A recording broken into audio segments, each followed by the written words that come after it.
Le système de santé marocain est en pleine ébullition. On assiste en ce moment à l'une de ses plus grandes transformations. Et au cœur de cette révolution, il y a un texte de loi, la loi 0722, qui donne naissance à une toute nouvelle, on pourrait presque dire une super autorité.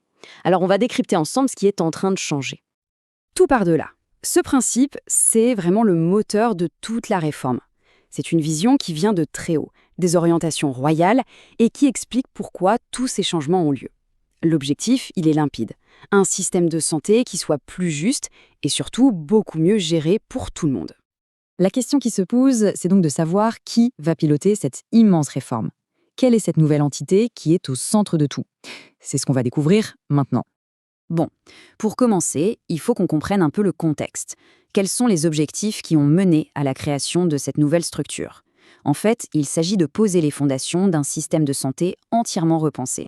Et voilà l'acteur principal de cette réforme, la Haute Autorité de la Santé, qu'on appelle la HAS. Attention, ce n'est pas un simple comité, c'est une entité juridique publique et, point très important, elle est financièrement indépendante.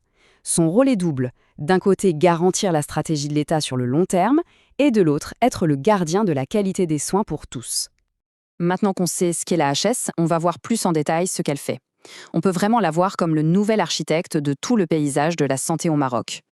Alors là, c'est peut-être le point le plus crucial de toute la réforme. La HS ne vient pas s'ajouter à une structure qui existe déjà, non, elle la remplace. L'ancienne agence, l'ANAM, est complètement absorbée, avec toutes ses fonctions, son personnel, ses dossiers. On ne parle pas d'un petit ajustement, on parle bien d'une refonte complète. Passons maintenant aux missions concrètes de la AHS. C'est un peu comme sa boîte à outils, tout ce qu'elle va utiliser pour construire ce nouveau système de santé. Sa toute première grande mission, c'est d'être le gendarme de l'assurance maladie obligatoire, l'AMO. En clair, la HS devient le régulateur central de tout le système d'assurance. Ce qui est frappant ici, c'est vraiment l'étendue de ses pouvoirs. L'HAS ne se contente pas d'observer de loin, non, c'est elle qui fixe les règles, qui contrôle les coûts, qui joue l'arbitre quand il y a des conflits, et surtout, c'est elle la gardienne de l'équilibre financier de tout le système. En d'autres termes, c'est un peu elle qui tient les cordons de la bourse et qui s'assure que le navire ne coule pas. Sa deuxième mission est tout aussi fondamentale, s'assurer de la qualité des soins, que ce soit dans le public ou dans le privé. Très concrètement, ça veut dire que la HAS devient le grand organisme de certification du système. C'est elle qui va donner le feu vert aux hôpitaux et aux cliniques à travers des accréditations. Mais ça va même plus loin. Elle va tout évaluer, de la qualité des soins jusqu'à l'efficacité des médicaments, pour imposer un standard de qualité au niveau national. Le troisième pilier de son action, c'est que la HAS a été pensée pour être un véritable centre névralgique pour la recherche, les données et les recommandations. Ici, la HAS enfile une casquette de cerveau stratégique. Son but, ce n'est pas seulement de réguler au jour le jour, mais c'est d'anticiper. En analysant les données épidémiologiques, en menant des recherches, elle doit guider le système pour qu'il ne soit pas seulement réactif, mais aussi proactif face aux défis de santé de demain. Et enfin, sa dernière mission clé, c'est un rôle de médiateur. La HAS est là pour apaiser les tensions et pour résoudre les conflits qui peuvent éclater dans le secteur. Et ce chiffre 60, il est très parlant. La loi impose un délai très clair, pas plus de 60 jours pour traiter un litige standard. Ça montre une vraie volonté d'être efficace et réactif pour ne pas laisser les conflits s'envenimer. Ok, maintenant qu'on connaît ses missions, voyons un peu comment la HAS est organisée de l'intérieur. Qui prend les décisions, comment ça fonctionne? L'organe de décision suprême, c'est le Conseil. Il est composé de 16 membres au total, un président, 5 vice-présidents qui sont là en permanence et 10 conseillers. C'est une structure qui a été pensée pour garantir à la fois de la stabilité dans la direction et une certaine diversité de points de vue. La répartition des rôles est très très claire.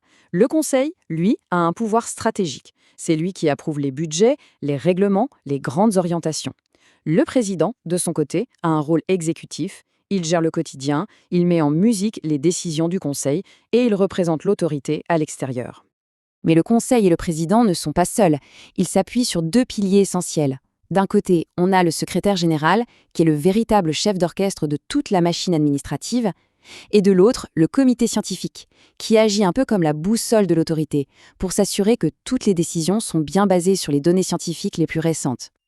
Pour finir cette analyse, on va résumer rapidement le modèle de financement de la HS et surtout l'objectif final de cette très grande réforme. Pour garantir son indépendance, la HS a des sources de financement assez variées. Bien sûr, elle reçoit des subventions de l'État. Mais elle est aussi financée par un prélèvement sur les cotisations d'assurance, par les revenus de son propre patrimoine, et elle peut même recevoir des dons. Mais attention, il y a une condition très stricte. Ces dons ne doivent pas venir du secteur privé de la santé qu'elle est justement chargée de réguler. Mais alors, pourquoi avoir créé cette nouvelle superstructure? Eh bien, la réponse tient en un mot: la centralisation. L'idée, c'est de dire fini les responsabilités éparpillées entre plein d'entités différentes. L'objectif est de créer un seul pilote dans l'avion, un centre de commandement qui soit puissant et cohérent pour tout le système. Cette citation, elle vient des textes officiels et elle résume parfaitement la vision. L'enjeu, c'est la bonne gouvernance. En centralisant tout, l'État espère une gestion plus efficace, plus transparente et au final, un système de santé qui fonctionne tout simplement mieux pour tout le monde. La question finale, elle reste donc ouverte. C'est vrai que sur le papier, la création de la HAS est une réforme vraiment ambitieuse, très structurée. Mais la grande question, c'est de savoir si cette nouvelle architecture va vraiment permettre de bâtir le système de santé plus juste et plus performant que tout le monde espère. L'avenir nous le dira.